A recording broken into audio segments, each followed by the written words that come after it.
If your hand falls on any seams or zippers when it drops off the fly, don't buy the tent. Don't worry about any seams on the fly. Any water that gets through them will slide harmlessly down the inside face of the fly.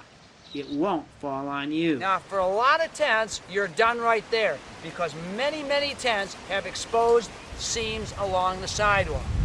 So we should just take a moment and define the difference between a tent with perimeter seams and one with a bathtub floor.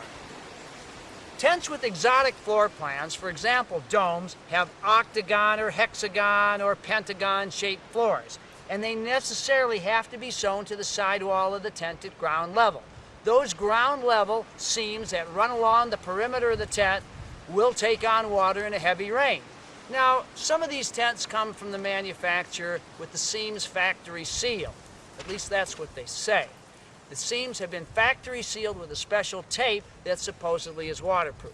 It is. The problem is the tape machine can't get every single spot.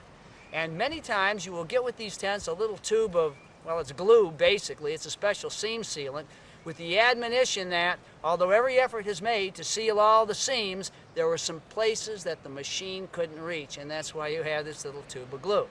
Now, a major point in stormproofing is, if you're depending upon glue to keep water out of your tent, you got a problem.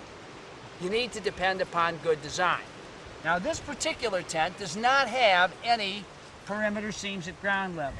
If it did, we could have a little problem right over here. As water comes off the fly, it would maybe hit a seam right here at the ground.